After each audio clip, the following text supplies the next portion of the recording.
Hello friends, मैं हूं आमिर और मैं पढ़ा रहा हूं आपको मैथमेटिक्स। स्वागत करता हूं अपने चैनल स्टडी विथ मोटिवेशन में। टॉपिक मेरा चल रहा है रिलेशन एंड फंक्शन।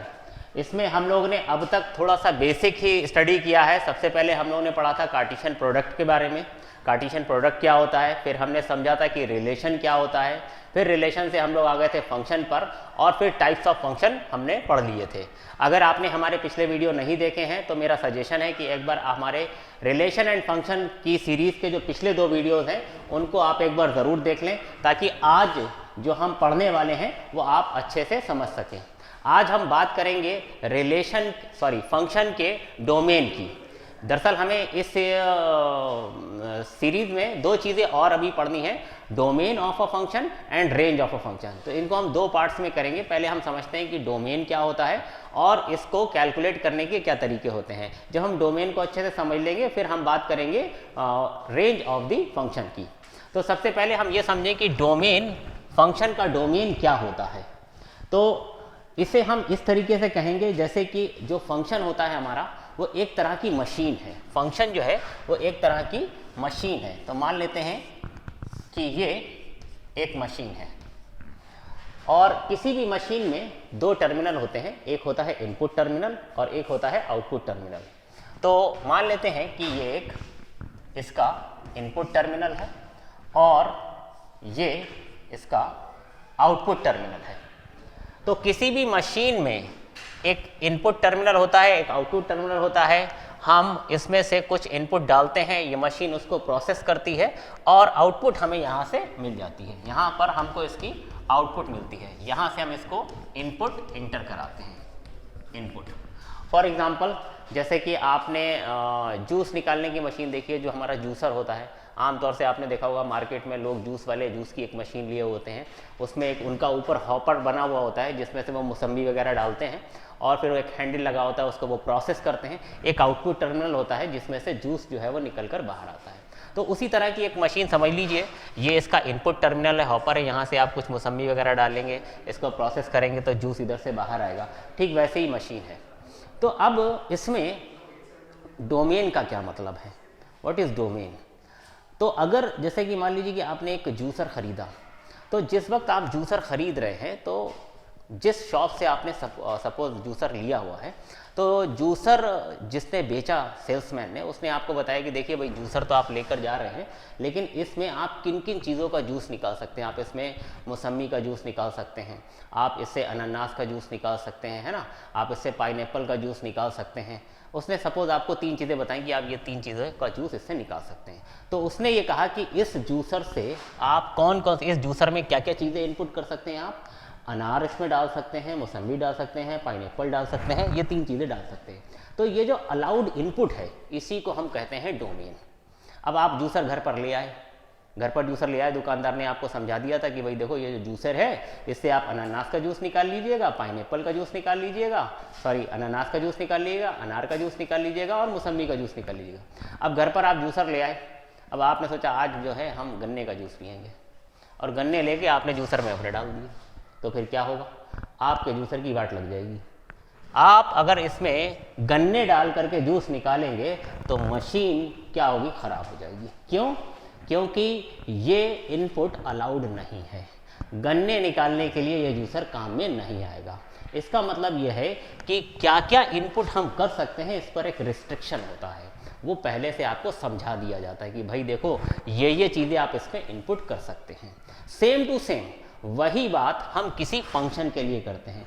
फंक्शन जो है वो एक मशीन की तरह है, इसमें एक इनपुट टर्मिनल है, एक आउटपुट टर्मिनल है, लेकिन क्या क्या इनपुट आप इसमें कर सकते हैं, उन सभी इनपुट्स का जो सेट होता है उसी को हम डोमेन कहते हैं। मेरे हिसाब से आपको समझ में आ गया होगा कि डोमेन का क्या मतलब है। अगर मैं ये कहूँ कि आप इसे डिफाइन करें तो शायद हम इसे इस तरीके से डिफाइन कर सकते हैं कि set of all the allowed inputs is called domain for the function. क्या होता है domain? Set of all the allowed inputs. तो आप इसको इस तरीके से बोल सकते हैं कि डोमेन क्या है, set of all the allowed inputs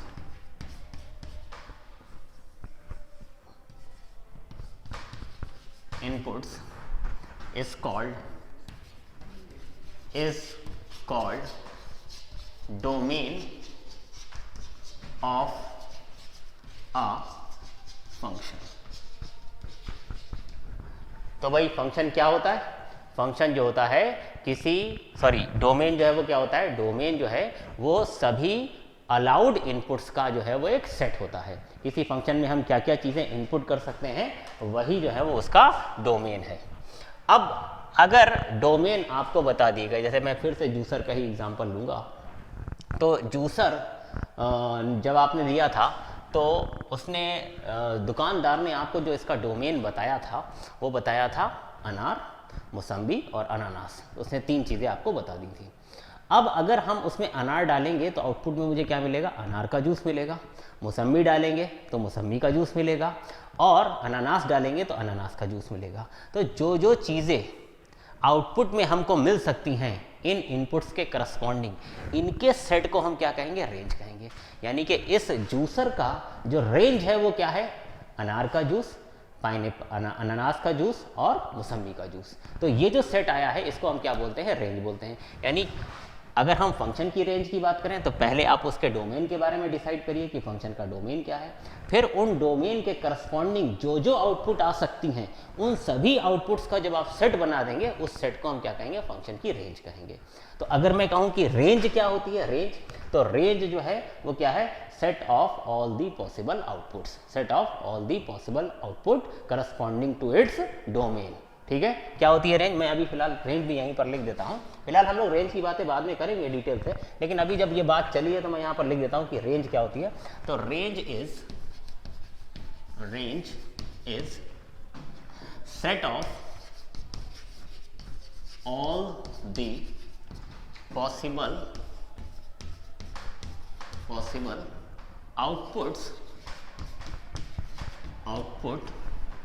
set of all the possible outputs corresponding to its domain,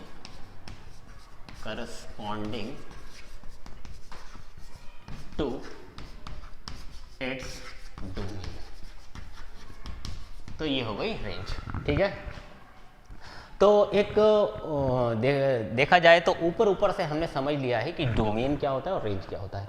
अब हम बात ये करेंगे कि डोमेन को निकालते वक्त हमें क्या क्या ध्यान रखना है और किसी फंक्शन का हम डोमेन जो है वो कैसे निकाल सकते हैं। तो मान लीजिए पहले एक एग्जांपल हम लेते हैं, जैसे कि हमने एक फंक्शन लिख लिया, एक सिंपल सा फंक्शन लिखता हूँ, f of x is equals to 1 upon x plus 2। For example मैंने ये फंक्शन लिख लिया है यहाँ पर। अब इस फंक्शन में इनपुट क्या है? इनपुट है ये x। इस x को हम क्या कहते हैं? इनपुट कहते हैं। और जब हम इसमें x इनपुट करेंगे तो जो रिजल्ट आएगा ये जो है ये क्या है? इसकी आउटपुट है। आउटपुट देखिए, हमने अभी आपको समझाया ना कि function is like a machine, और अगर ये मशीन है तो it must have an input terminal and an output terminal. तो ये इसका इनपुट टर्मिनल है, यहाँ हम कुछ इनपुट करते हैं, और ये इसका आउटपुट टर्मिनल, यहाँ पर मुझे आउटपुट मिलता है। फॉर एग्जाम्पल मैंने इसमें x के प्लेस पर 2 इनपुट किया है, मैंने इसमें 2 इनपुट किया, तो f ऑफ 2, आपने क्या इनपुट किया है यहाँ पर? 2। तो आपको आउटपुट में क्या मिलेगा? 1 अपॉन 2 प्लस 2, x के प्लेस पर 2 रखा, दैट इज 1/4। तो आपने इसके अंदर 2 इनपुट किया और आउटपुट में आपको क्या मिला? 1/4 मिला। और अगर मैं पूछूं कि डोमेन क्या होता है, तो डोमेन अभी बताया कि जो जो इनपुट इसमें अलाउड है उन्हीं का सेट जो है वो क्या है? वो डोमेन है।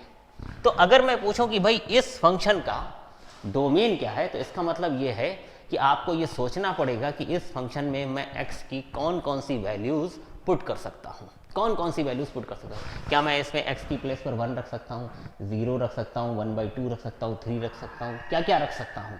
तो ऐसे तो इनफाइनाइट वैल्यूज़ होंगी जो मैं इसमें रख सकता हूँ। तो हमें ये कैसे हम डिसाइड करें कि कौन सी वैल्यूज़ इसमें रख सकते हैं और कौन सी नहीं रख सकते हैं। ये तो क्योंकि इनफाइनाइट जो हम रियल नंबर्स लेते हैं माइनस इनफाइनाइट टू इनफाइनाइट, तो बहुत सारे हैं, तो हर एक नंबर को रख करके तो हम नहीं चेक कर सकते। तो क्या क्या हम इसमें चीज़ों को नोटिस करें, किन किन चीज़ों पर हम जो है वो ध्यान दें कि हमें आसानी से डोमेन के बारे में पता चल जाए। जैसे कि मैं यहाँ से आपसे पूछूं, क्या मैं इसमें इस फंक्शन में x के प्लेस पर -2 रख सकता हूँ? तो अगर मैंने इस फंक्शन में x के प्लेस पर -2 रखा, तो जैसे ही मैं यहाँ पर -2 रखूँगा तो -2 + 2 डिनोमिनेटर इसका क्या हो जाएगा? 0 हो जाएगा।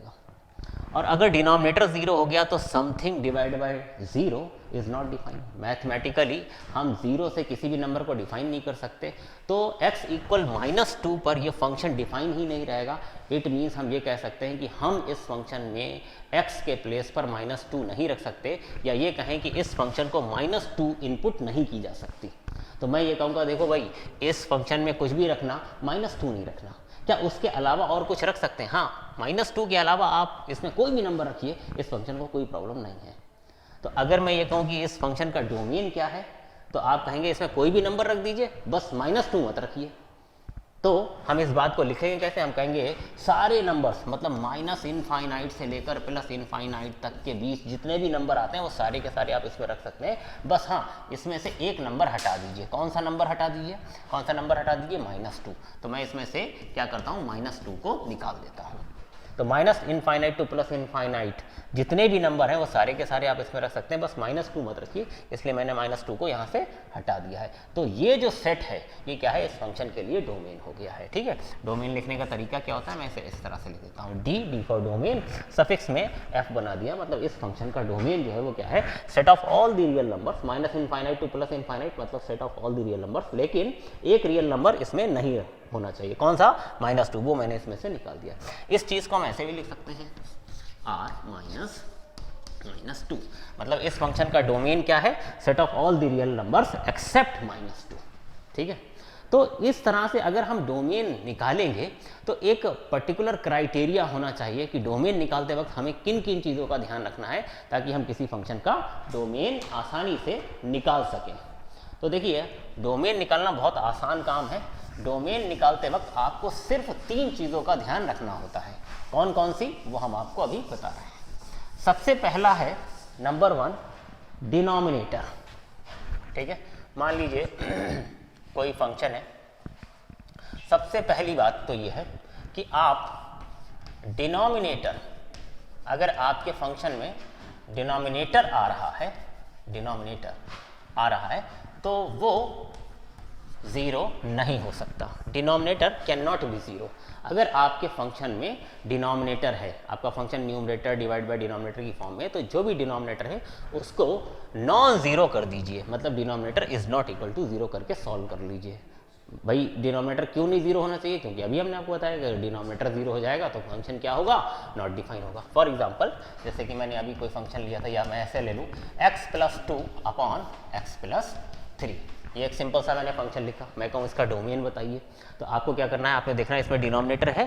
हाँ, डिनोमिनेटर है। क्या है डिनोमिनेटर? x+3। तो आप सीधे सीधे x+3 is not equal to 0 रख दीजिए। डिनोमिनेटर जो भी है उसे नॉन जीरो कर दीजिए। ठीक है, x+3 is not equal to 0 मतलब x is not equal to -3। तो x जो है वो क्या नहीं हो सकता? -3 नहीं हो सकता। उसके अलावा आप इसमें कुछ भी रखते रहिए। तो मैं पूछूं कि इस फंक्शन का डोमेन क्या है, तो आप कहेंगे बस इस फंक्शन में x की जगह हम सब कुछ पुट कर सकते हैं, -3 नहीं पुट कर सकते। तो इस फंक्शन का डोमेन क्या है? Set of all the real numbers accept -3। तो आप इसका जब डोमेन लिखेंगे तो आप लिखेंगे set of all the real numbers, बस इसमें -3 नहीं होना चाहिए, तो इसमें से -3 निकाल दीजिए। तो इस फंक्शन का जो डोमेन है वो ये आ गया। तो number 1, domain can not equal to 0। ठीक है। नंबर 2, अगर फंक्शन में कहीं भी स्क्वायर रूट आ रहा है, तो स्क्वायर रूट, जैसे कि एक एग्जांपल लेते हैं, मान लीजिए कि एक फंक्शन है f(x) जो कि अंडर रूट, और यहाँ पर सपोज कोई फंक्शन लिखा हुआ है या कुछ भी लिखा हुआ है, कोई डब्बा लिखा हुआ है अंडर रूट के अंदर। ये मेरा एक फंक्शन है, इस फंक्शन में एक अंडर रूट है और अंडर रूट के अंदर ये डब्बा है, मतलब डब्बे में कुछ भी हो सकता है। तो अगर आपके फंक्शन में कहीं भी अंडर रूट आया है तो अंडर रूट के अंदर जो क्वांटिटी है वो ग्रेटर और इक्वल टू 0 होनी चाहिए। अगर लेसर देन 0 हो जाएगी तो क्या हो जाएगा? हमने पढ़ा है, कॉम्प्लेक्स नंबर में भी पढ़ा था कि अगर स्क्वायर रूट के अंदर कोई निगेटिव नंबर आ जाएगा तो वो क्या हो जाएगा? इमेजनरी हो जाएगा। ठीक है, तो अगर इमेजनरी हो जाएगा तो फिर हमारा फंक्शन जो है वो काम नहीं करेगा, क्योंकि हम जितने भी फंक्शन फिलहाल यहाँ पढ़ रहे हैं वो है फंक्शन ऑफ रियल नंबर्स। ठीक है, तो अगर अंडर रूट के अंदर कुछ भी आ रहा है तो आपको अंडर रूट के अंदर यहाँ क्या है, कुछ भी है, कुछ भी, तो ये जो कुछ भी है आपको क्या करना पड़ेगा, ये कुछ भी आपका ग्रेटर आर इक्वल टू 0 होना चाहिए, ये आपको याद रखना है। अंडर रूट के अंदर कुछ भी यहाँ लिखा हुआ है, उस कुछ भी को उठाइए, ग्रेटर आर इक्वल टू 0 रख दीजिए, ये सेकंड स्टेप है। मान लीजिए एक एग्जांपल लेता हूँ, जैसे मैंने एक लिखा function F of X is equal to, यहाँ पर लिख दीजिए एक्स प्लस 4। ठीक है, तो ये एक्स प्लस 4 जो है ये अंडर रूट के अंदर है। अब मैं आपसे कहूँ कि इस फंक्शन का डोमेन बताइए, तो इस फंक्शन का जो डोमेन है उसे निकालते वक्त आप देखिए यहाँ पर कोई डिनोमिनेटर तो है नहीं, अगर डिनोमिनेटर होता तो मैं उसको डिनोमिनेटर को नॉन जीरो कर देता, लेकिन डिनोमिनेटर नहीं है, यहाँ पर क्या है, सिर्फ स्क्वायर रूट है। तो अगर फंक्शन में स्क्वायर रूट है तो स्क्वायर रूट के अंदर जो भी है आप उसको उठाइए और उसको ग्रेटर आर इक्वल टू 0 कर दीजिए, मतलब आप यहाँ पर X plus 4 greater or equal to 0 लिख लीजिए। इसका मतलब क्या हुआ कि x is greater or equal to -4, तो x की वैल्यू क्या अलाउड है, यहाँ पर क्या होनी चाहिए, -4 के इक्वल या उससे बड़ी होनी चाहिए। तो इस फंक्शन का डोमेन क्या आएगा जरा बताइए, तो -4 के इक्वल या उससे बड़ी। ठीक है, तो इस फंक्शन का डोमेन जो है वो क्या हो गया, -4 के इक्वल या उससे बड़ी। उससे बड़ी मतलब कहाँ तक, इनफाइनाइट तक, कुछ भी ले लीजिए, -4 से बड़ी या उससे -4 के इक्वल या उससे बड़ी। तो इस फंक्शन का जो डोमेन है वो -4 से इनफाइनाइट तक हो जाएगा। ठीक है, तीसरा जो पॉइंट है, थर्ड पॉइंट मैं यहाँ पर लिख देता हूँ। थर्ड पॉइंट जो है, 2 पॉइंट हो गए, देखिए डोमेन के लिए सिर्फ 3 पॉइंट की आपको जरूरत है।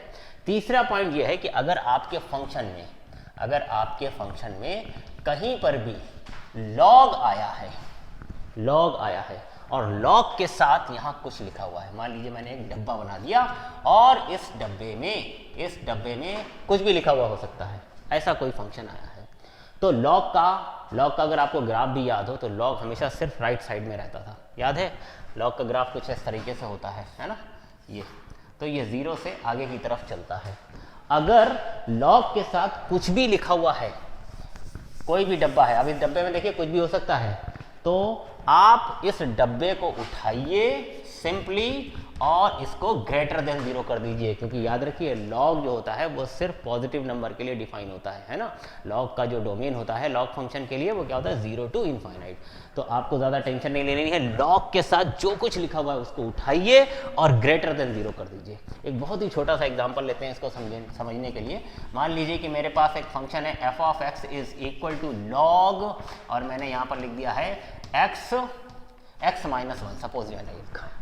तो लॉग के साथ क्या चीज़ है, लॉग के साथ क्या है, लॉग के साथ है x -1। यहाँ पर अक्सर लॉग के साथ जो भी क्वांटिटी लिखी जाती है वो मॉड में लिखी जाती है, तो उसकी कोई टेंशन नहीं लेनी है। क्यों मॉड में लेते हैं, ये हमने रिलेशन फंक्शन के जो स्टैंडर्ड फंक्शंस पढ़े हुए हैं उसमें हमें बताया गया था कि लॉग का जो डोमेन होता है वो 0 टू इनफाइनाइट होता है, यानी कि अगर कोई निगेटिव नंबर यहाँ पर हम इसको प्रोवाइड कराएं तो उसका मॉड होने से क्या हो जाएगा, वो पॉजिटिव हो जाएगा, यानी कि लॉग उस पर काम करेगा। ठीक है, तो यहाँ पर ये जो x -1 है, अगर मैं इस फंक्शन का आपसे डोमेन पूछूंगा तो मैंने क्या बताया कि लॉग के साथ जो कुछ है उसको उठाइए ग्रेटर देन 0 कर दीजिए। तो यहाँ पर लॉग के साथ क्या है, x -1, इसको ग्रेटर देन 0 कर लीजिए, और अगर इस 1 को मैं उधर ले जाऊं तो x क्या हो जाएगा, ग्रेटर देन 1 हो जाएगा। तो इस फंक्शन के लिए x क्या अलाउड है, 1 से बड़ा। देखिए 1 भी इक्वल, मतलब 1 के इक्वल भी नहीं है, 1 से बड़ा होना चाहिए, 1 यहाँ पर अलाउड नहीं है। तो हम क्या कहेंगे, इस फंक्शन का जो डोमेन है, यानी यहाँ पर जो x की वैल्यूज अलाउड हैं वो क्या है, 1 से बड़ी अलाउड है। तो इट मीन्स 1 से बड़ी कहाँ तक, इनफाइनाइट तक कुछ भी ले सकते हैं। तो इसका जो डोमेन आ गया इस फंक्शन का वो क्या होगा, 1 से इनफाइनाइट तक। लेकिन क्या मैं 1 ले सकता हूँ, देखिए यहाँ पर इक्वल का साइन नहीं है, इसलिए ये ओपन इंटरवल है, 1 अलाउड नहीं है, 1 से बड़ी अलाउड है, तो ओपन इंटरवल रहेगा 1 टू इनफाइनाइट। तो ये इसका डोमेन हो गया। डोमेन के लिए आपको और कोई चौथी चीज नहीं देखनी है। डोमेन निकालते वक्त, फंक्शन का डोमेन निकालते वक्त आपको सिर्फ 3 बातें सोचनी है। क्या आपके फंक्शन में डिनोमिनेटर है, नंबर 1, अगर डिनोमिनेटर है तो बिना कुछ सोचे समझे डिनोमिनेटर को उठाना है, उसको नॉन जीरो कर देना है, denominator is not equal to zero, उसको सॉल्व कर दीजिए। दूसरी चीज़, अगर आपके फंक्शन में स्क्वायर रूट है तो स्क्वायर रूट के अंदर जो भी लिखा हुआ है, अगर स्क्वायर रूट के अंदर कुछ भी लिखा हुआ है उस कुछ भी को उठाइए, greater or equal to zero कर दीजिए, कुछ भी greater or equal to zero. इस इनइक्वालिटी को सॉल्व करिए, जो सॉल्व होकर आया वो फंक्शन का डोमेन होगा। Third point, third and last and final point is, अगर आपके फंक्शन में कहीं पर भी लॉग है तो लॉग के साथ जो कुछ है, लॉग के साथ मैंने एक डब्बा बनाया, इस डब्बे के अंदर कुछ भी हो सकता है, जैसे कि मैंने एग्जांपल में लिया, डब्बे में कौन है x-1, तो लॉग के साथ जो डब्बा है उसको क्या कर देंगे, सिर्फ ग्रेटर देन जीरो, डब्बा ग्रेटर देन जीरो। देखिए ध्यान रखिएगा, यहाँ पर थोड़ा सा कंफ्यूजन हो जाता है। अंडर रूट के अंदर जो कुछ भी होता है वो greater or equal to zero रखा जाता है, और लॉग के साथ जो डब्बा होता है वो डब्बा ग्रेटर देन जीरो होता है सिर्फ, ठीक है। तो अगर आप इस इनइक्वालिटी को सॉल्व करेंगे लॉग के लिए, तो जो निकल कर आएगा, जो सॉल्व होकर आएगा, जो सोल्यूशन आएगा, वही इस फंक्शन का डोमेन होगा, ठीक है। तो ये है डोमेन से रिलेटेड थोड़ा सा बेसिक, आप इसको समझिए। नेक्स्ट वीडियो में मैं कुछ इसके एग्जाम्पल आपको करवा दूंगा डोमेन निकालने के, और बाकी आप इस पर अच्छे से प्रैक्टिस करिएगा। फिर उसके बाद हम लोग बात करेंगे रेंज की। तो उम्मीद है कि जो मैंने अभी तक आपको पढ़ाया वो अच्छे से समझ में आया होगा। अगर अच्छे से समझ में नहीं आया है तो फिर इस वीडियो को एक बार फिर से आप देख लीजिए, और नेक्स्ट वीडियो में हम लोग कुछ क्वेश्चंस कर देंगे। तब तक के लिए thank you, bye bye, take care.